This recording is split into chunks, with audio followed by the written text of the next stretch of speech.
Now we get to talk about some sites for implantation of the embryo, and these are the intrauterine implantation of embryo and the extrauterine implantation.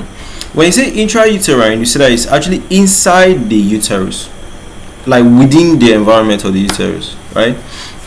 When you say extrauterine, then you're now saying the baby is actually implanting anything outside the environment of the uterus, which could actually cause abnormalities. Definitely, 100% definitely. So intrauterine occurs within the uterus, extrauterine is abnormal sites outside the uterus.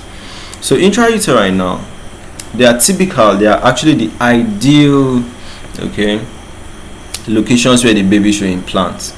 So you have the upper posterior wall of the uterus, you have the endometrial lining, you have the fundus of the uterus, you have the posterior wall of the uterine cavity. Any of these locations is fine, your baby can grow.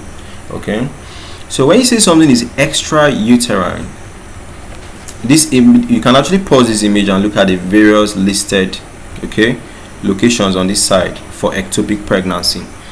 So the possible places where the baby can implant outside the uterus, we have the fallopian tube, we call that the tubal pregnancy. We have the ovaries, we call that the ovarian pregnancy. We have the abdominal cavity, or you can say the peritoneal ectopic pregnancy.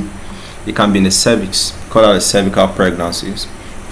Then sometimes, if a woman had previously had a cesarean section, it might actually cause some injuries to the cervix that sometimes, you know,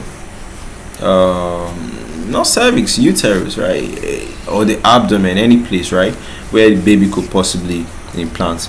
So once the baby implants outside the uterus, it's abnormal, okay, might lead to an ectopic pregnancy.